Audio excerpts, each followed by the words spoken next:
All right, good afternoon. This is Lucky Lynx. So, one of the number one questions that I get all the time is how do you get rid of negativity in your life? People want me to tell them how to get rid of negativity in their life.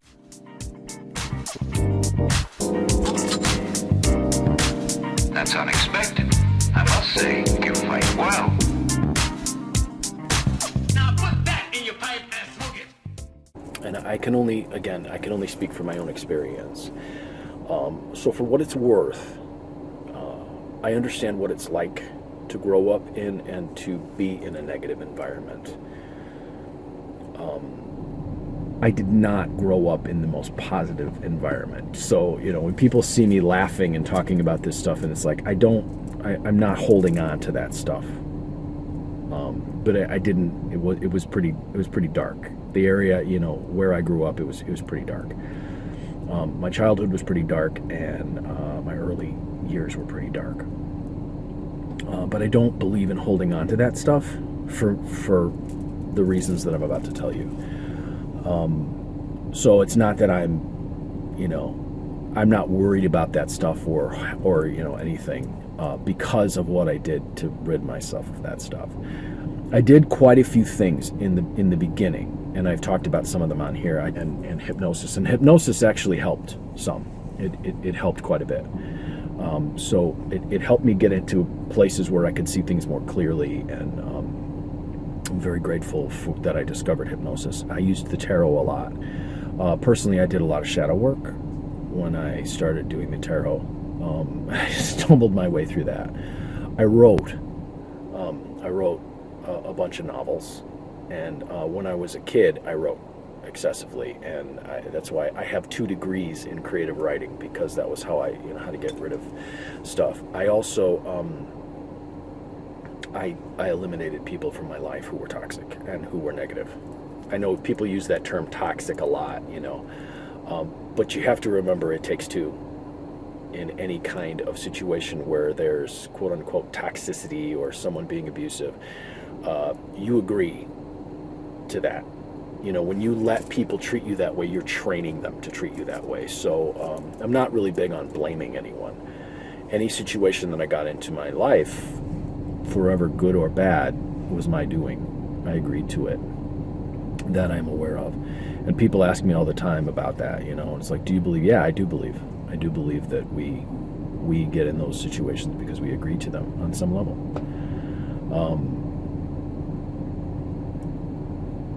I do remember one thing. When I was a kid, a woman that I really admired who was extremely successful, I saw her story, and she got out of a very abusive relationship through mantra. And I knew that. And at one point in my adult life, I got a hold of a particular mantra, and I started to go to the woods every day, and I started to say it. For what it's worth, between that and a couple of other things, practices that I can't really explain, I just sort of had an instinct for, I came across my master. And I'm talking about this now because people have been asking me for a long time, how did, tell us about your practice. I mean, this really has less to do with tarot, although I will say that my master helped me to gain greater clairvoyant ability. But I don't think that that's the most important thing from a spiritual practice. I think psychic ability is really kind of low on the list. You can be psychic, you can be empathic, but that doesn't mean that you actually can control your own mind. And the one thing I learned when I started on the path of Tibetan Bon was that everything emanates from your mind, everything. That's how my master put it to me. He said everything emanates from your mind. And I will say unequivocally, for all of the other practices I did, all the other things I did, there are 2 things in my practice that helped me get rid of negativity. One is mantra, and very specific mantras designed to purify and to remove obstacles. And this is called a Tibetan Purba. We have practices in Tibetan Bon that actually protect you from and banish negativity from your life. So I hope maybe this helps. What I can tell you is that before I found this path, I tried other things. And I had some success with them, but not all of the success that I wanted. And those things that really helped me eliminate and let go of those things, And I figured out a way to drop a good bit of it.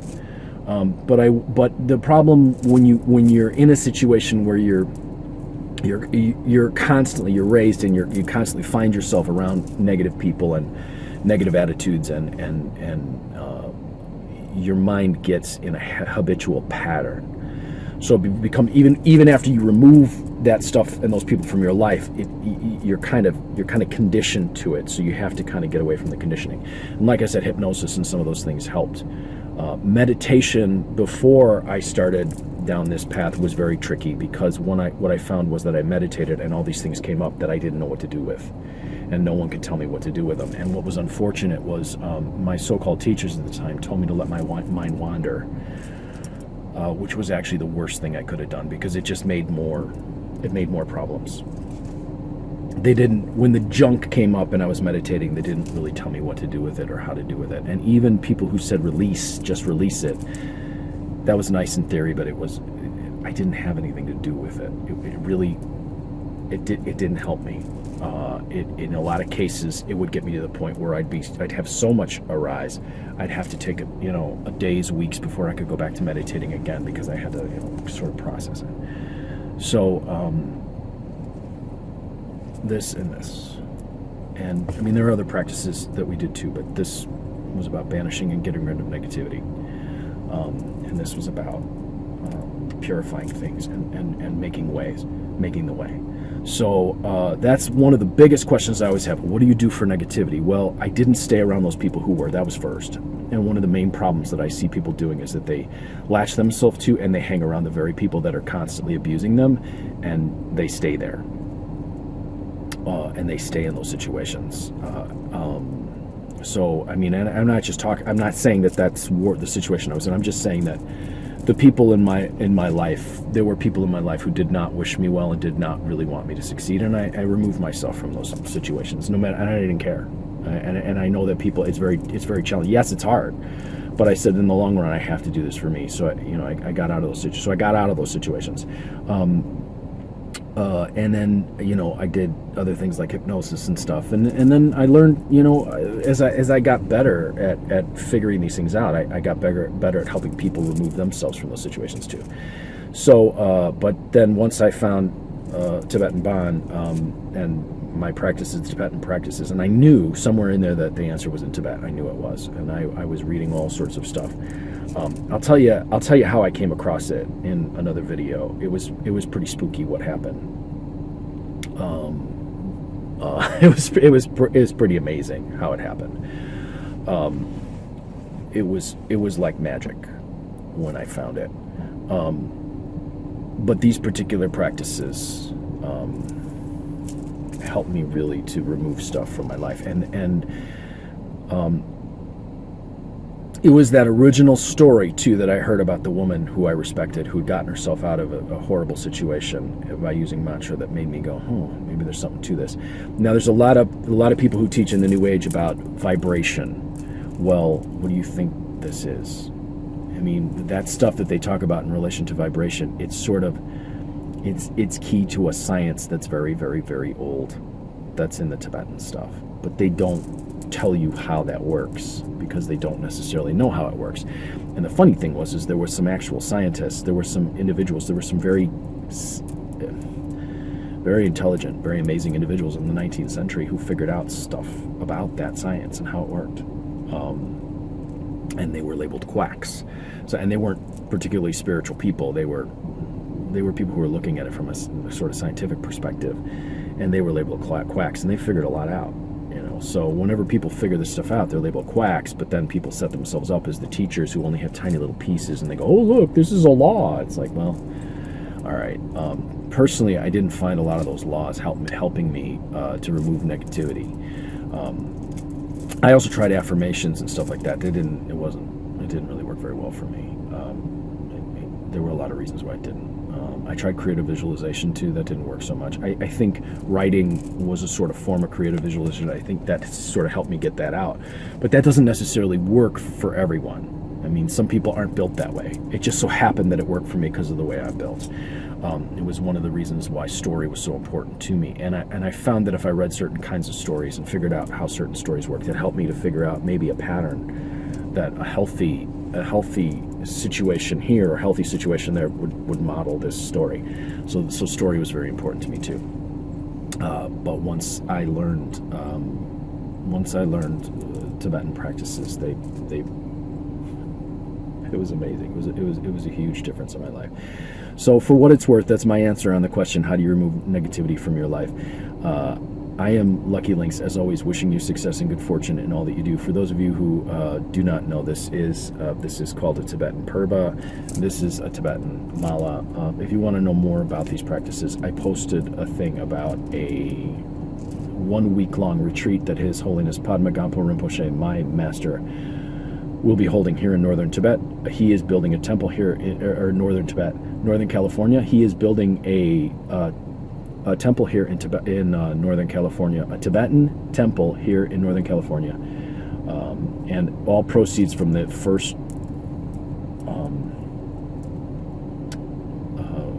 week-long retreat will go to getting the land and starting that center here in Northern California. So if you're in the Northern California area, or if you want to take a trip to Northern California, I'm sure he would love to have you at the retreat. For more information, I can put the link to that video after this, and you can email him or call his people, and he has a newsletter too that he's started, and he's mailing out to people as well. So if you're interested in that, for those of you who want to get a reading from me, and actually some of you have actually seen me use this in my readings with you.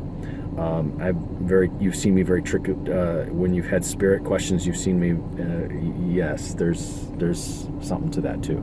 There's a reason for that too. This is, by the way, this is my medium-sized Purba. My smaller Purba. I carry it around when I travel. My master gave me a larger one when I achieved a certain. When I first started, when I first took vows with him, he gave me a larger one. But these are for everyone. Has anyone ever seen The Golden Child with Eddie Murphy? That's how I wanted to start this. This is what he goes after in The Golden Child. It is true. And some of the things in that movie, I know it's a comedy, but some of the things in that movie, it was really cool. And by the way, the woman behind the screen, if you've seen that movie, that's known as a Naga. They're legendary beings that really did exist. So, if you would like to get a reading from me, though, 779-302-8009, and or if you'd like to take a class with me, 779-302-8009, or conjurehope@gmail.com. You can email me too. And I got a tarot class. I got a basic tarot class. I got a class in 2 classes in Lenormand, a basic and a Grand Tableau. I got one in a Mexican Loteria. I got one in Crystal Ball Scrying. My basic tarot class is starting in July. People are signing up for it already. I'm about to start adding people to that group, and I'm going to do a quick video for people on how to choose a deck so that they can do that between now and first week of July. And then I got one in playing cards too, which is a wonderful class. Playing cards are amazing. So, and those of you who have been donating, oh my gosh, thank you so much for the donations. If you would like these videos and want to donate, I'm going to put my PayPal and my Venmo in the thing below. And I think that's all I got to say. So those are some of the things I did to eliminate negativity in my life. I hope they help you. And I will say, I know what it's like to be in situations where you're surrounded by people who are negative and who have not your best interest at heart. And I know how difficult it is. And I believe me, you have my compassion in the situation. It's not an easy situation, but there comes a time in your life when you find yourself in those positions. You have to make a hard decision that you wish to succeed. You have to be determined, and you have to go in the place that will bring you success, even when it seems difficult. Now, there were times when I took that hypnosis class, and it was very expensive. It was over $3,000, and I didn't have the money, and I took it. And I tried, and the money came back. And and when I invested in the other classes, and I started down this path. Sometimes you gotta make a decision, about what's really valuable in your life. I see people investing in really shiny things all the time. It's like, remember, that shiny new car is going to look rusted and broken at some point. Your mind, you've only got one mind. You've only got one heart. Those are the things that really matter. Those are the things that you take with you when you go. You have a fantastic weekend. As always, Lucky Lynx, wishing you success, fortune, joy, and positivity in all that you do.